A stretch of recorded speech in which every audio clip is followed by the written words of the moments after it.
Hello students, today we are starting our numerical question of accounting equation। आज हम start करते हैं कुछ न्यूमेरिकल क्वेश्चन। चलिए हम सबसे पहला क्वेश्चन देखते हैं। तो सबसे पहले क्वेश्चन में हम अकाउंटिंग इक्वेशन में ये देखेंगे कि एसेट्स और लाइबिलिटीज और कैपिटल। हमने एक इक्वेशन देखी थी, उस इक्वेशन का फॉर्मूला क्या था? Assets equal to liabilities plus capital. यानी इनमें साथ साथ चेंजेस कैसे हो सकते हैं। हमने ये भी पढ़ा था कि अकाउंटिंग बेस्ड है ड्यूअल एक्सपेक्ट पे, ठीक है, यानी ड्यूअल एक्सपेक्ट, दो इफेक्ट होते हैं। चलिए अब हम देखेंगे कि अगर हम कोई भी ट्रांजैक्शन कंडक्ट करते हैं तो उसका दोनों साइड इफेक्ट होगा, एसेट्स पे भी और लाइबिलिटी पे भी। लेकिन हमारा जो इफेक्ट होगा उससे हमेशा हमारी एसेट्स और लाइबिलिटी प्लस कैपिटल जो अमाउंट है वो इक्वल होगा। चलिए देखते हैं। क्वेश्चन है, prepare the accounting equation from the following transaction. ठीक है, अब पहला ट्रांजैक्शन है, Sachin started business and introduce capital 1 lakh in cash. Sachin ने बिजनेस स्टार्ट किया और उसने 1 लाख रुपए की कैपिटल बिजनेस में लगाई। अब जो भी फॉर एग्जांपल अगर मैं एक बिजनेस स्टार्ट करता हूं तो जब मैं 1 लाख इन्वेस्ट करूंगा तो उससे मैं कुछ एसेट्स परचेज कर पाऊंगा, है ना, जिससे मैं अपना बिजनेस स्टार्ट कर पाऊंगा। तो जो मैं 1 लाख रुपए इन्वेस्ट करूंगा, ठीक है, उसी से मैं क्या कर पाऊंगा, अपने लिए एसेट्स परचेज कर पाऊंगा। तो आप देखिए जो हमारी फर्स्ट जर्नल एंट्री होती है, जर्नल हम इन फ्यूचर पढ़ेंगे, तो जो फर्स्ट जर्नल एंट्री होती है वो होती है cash account debit to capital. इसमें आप देखिए कि हमारी जो कैपिटल है वो कितनी है, 1 लाख, और हमारे पास एसेट्स भी कितने आ गए, 1 लाख, क्योंकि इसी कैपिटल से हमने 1 लाख के एसेट्स परचेज की। तो हमारा देखिए जो फर्स्ट ट्रांजेक्शन है, Sachin started business with cash, उसमें हमारे पास एसेट्स कितने से बढ़ गए, 1 लाख से, और हमारी कैपिटल कितनी हो गई, 1 लाख। कैपिटल 1 लाख कैसे हो गई? क्योंकि ये एक रिस्पॉन्सिबिलिटी है। कैसे एक रिस्पॉन्सिबिलिटी है? क्योंकि जो बिजनेस होता है वो ओनर को भी अपना एक क्रेडिटर मानता है, जो उसे फ्यूचर में चुकाना पड़ता है। जो अमाउंट इन्वेस्ट करता है ओनर, वो बिजनेस फ्यूचर में उसे रिटर्न बैक करता है। क्लियर? तो आप देखिए एसेट्स में भी 1 लाख है और हमारा लायबिलिटी प्लस कैपिटल में भी 1 लाख है। यहाँ पे हमारी जो इक्वेशन है वो इक्वल चल रही है। अब हम बात करते हैं हमारे सेकेंड ट्रांजेक्शन की। तो जो हमारा सेकेंड ट्रांजेक्शन है वो कहता है purchase goods in cash 50,000 rupees.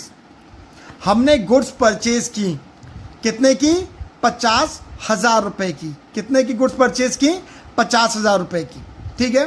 तो अब आप देखिए जब मैं गुड्स परचेज करूंगा, फॉर एग्जांपल मैं कोई भी सामान खरीदता हूं फर्म के लिए, है ना, फर्म के लिए प्रोडक्शन के लिए हम जो भी चीज़ खरीदते हैं उसे हम क्या कहते हैं, गुड्स। अगर मैं 50,000 की गुड्स खरीदता हूं तो साथ ही साथ मेरा 50,000 का कैश भी कम होगा। क्यों कम होगा? कोई गुड्स मुझे फ्री में तो देने वाला नहीं है। मैंने जब 50,000 रुपए की गुड्स खरीदी तो 50,000 का कैश गया और 50,000 की गुड्स आई। इसलिए आप देखिए जो हमारे पास गुड्स आई है वो हमने एसेट्स में कर दिया है प्लस, और जो कैश गया है वो हमने कर दिया है माइनस। तो हमारा एसेट्स टोटल कितना आ गया, एज इट इज 1 लाख, और लाइबिलिटी प्लस कैपिटल में कोई भी चेंजेस नहीं हुआ क्योंकि हमने कैश गुड्स कैसे खरीदा था, on cash. Clear? New equation देखिए, हमारा एसेट्स में भी 1 लाख है और हमारा कैपिटल में भी 1 लाख है। यानी कि जो हमारा assets equal to liability plus capital है वो देखिए इक्वल चल रहा है, 1 lakh equal to 1 lakh. Clear? Now focus on third transaction. Our third transaction is purchase furniture from MS Samrat. अब हमने MS सम्राट से फर्नीचर खरीदा, ठीक है, कितने का खरीदा, 20,000 रुपीज़ का। कितने का खरीदा, 20,000 रुपीज़ का। अब हमने गुड्स, आप उसमें क्लियर बोला गया है परचेज फर्नीचर फ्रॉम MS सम्राट।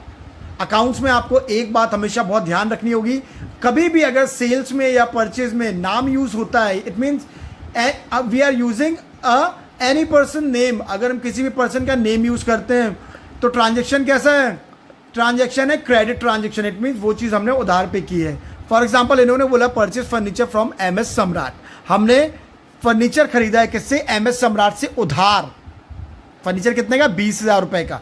तो आप देखिए थर्ड ट्रांजेक्शन में 20,000 एसेट्स बढ़ गया। क्यों बढ़ गया? क्योंकि आखिर हमारे पास आया तो फर्नीचर है, तो हमारा जो 20,000 का फर्नीचर है वो इंक्रीज हो गया एसेट्स में। साथ ही साथ हमारा लाइबिलिटी भी 20,000 बढ़ गया। क्यों बढ़ गया? क्योंकि आपने उधार खरीदा है, आपकी रिस्पॉन्सिबिलिटी है, इन फ्यूचर आपको MS सम्राट को 20,000 रुपए चुकाने पड़ेंगे। तो अब देखिए हमारे एसेट्स का टोटल कितना हो गया, 1 लाख प्लस 20,000 इक्वल टू 1,20,000। साथ ही हमारा 20,000 रुपए का लाइबिलिटी भी बढ़ गया है, क्योंकि फ्यूचर में सम्राट को चुकाना पड़ेगा, और 1 लाख का कैपिटल हमारे पास पहले से था। 20,000 plus 1 lakh equal to 1,20,000। Equation अभी तक इक्वल चल रही है। आप देखिए assets equal to liability plus capital हमेशा इक्वल ही चल रहा है। Now we are focus on our fourth transaction. हमारा फोर्थ ट्रांजेक्शन हमसे क्या कह रहा है, sold goods costing 25,000 for 35,000 against cash. अब हमने 25,000 रुपए की गुड्स 35,000 रुपए की बेच दी, यानी 25,000 की गुड्स हमने कितने की भेजी, सॉरी सेल्स की 35,000 की। क्लियर है। अब आप देखिए सबसे पहले हमें एसेट साइड शो हो रहा है कि 25,000 माइनस किया है। क्यों किया है, क्योंकि 25 का गुड्स हमारे पास से कम हो गया है ना। आखिर जब हमने 25,000 रुपए का माल बेचा है तो वो तो कम हुआ ही होगा, तो 25,000 रुपए का माल कम हो गया, यानी 25,000 से एसेट्स कम हो गया। लेकिन उसी के साथ हमने कितने में बेचा, 35,000 में, यानी कि हमारे पास कैश कितना आ गया, 35,000। तो 35,000 से हमारा एसेट्स इंक्रीज हो गया, तो हमारे पास टोटल कितना आ गया, 1,30,000। उसी के साथ हमने कैपिटल में कितना प्लस कर दिया, 10,000, क्योंकि हमने अकाउंटिंग इक्वेशंस में एक रूल पढ़ा था, आपको भी पता होगा कि अगर हमें कोई भी इनकम होती है तो हम उसे प्लस करते हैं कैपिटल में, और कोई भी एक्सपेंस होता है तो माइनस करते हैं कैपिटल से। तो ये हमारे पास एक्स्ट्रा इनकम है, यानी कि हमने 10,000 रुपये एक्स्ट्रा बनाए। कैसे बनाए, 25 का माल 35 में बेच के, तो 10,000 रुपये हमने काहे में प्लस कर दिए, कैपिटल में। तो कैपिटल कितनी होगी, 1,10,000, और 20,000 की लाइबिलिटी पहले से है, तो कितना हो गया, 1,30,000। क्लियर। तो हमारा एसेट्स भी 1,30,000 है, और हमारी लाइबिलिटी प्लस कैपिटल भी 1,30,000 है। इजीली आप देख पा रहे हो। अब लास्ट ट्रांजेक्शन देखते हैं, पेड मिस्टर MS सम्राट फर्नीचर इन कैश। ठीक है। अब जब हमने MS सम्राट से जो 20,000 रुपए का उधार फर्नीचर खरीदा था क्रेडिट पे, उसको हम पे कर रहे हैं।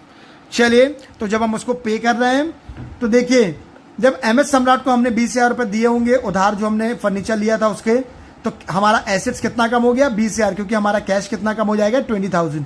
तो एसेट्स से हमने माइनस कर दिया 20,000। साथ ही साथ MS फर्नीचर से हमने उधार माल खरीदा था, तो MS फर्नीचर हमारे लिए क्रेडिटर था, तो हमने 20,000 किस में डाल दिए थे, लाइबिलिटी में। जब वो अमाउंट पेड हो गया है तो वो भी लेस हो जाएगा, यानी हमारा एसेट्स हो जाएगा 1,10,000, और हमारा लाइबिलिटी माइनस हो गया 0, और कैपिटल में अमाउंट है 1,10,000। तो एसेट्स भी हमारे कितना है, 1,10,000, और कैपिटल भी हमारा कितना है, 1,10,000। तो आपको समझ में आया कि जो हमारी इक्वेशन है जिसमें हम कहते हैं assets equal to liabilities plus capital, जितने भी हमारे ट्रांजैक्शन कंडक्ट होंगे वो सारे हमारे इक्वल इक्वेशन में चलेंगे, यानी हमेशा जो assets equal to liability plus capital है वो हमेशा इक्वल होगा, और कभी भी अगर उसमें इक्वल नहीं हुआ, एरर हुआ, तो इट मीन्स हमारी इक्वेशन रॉन्ग है। क्लियर। आई होप आपको फर्स्ट क्वेश्चन समझ में आया होगा। नेक्स्ट लेक्चर में हम कुछ और क्वेश्चन देखेंगे। तब तक के लिए थैंक यू।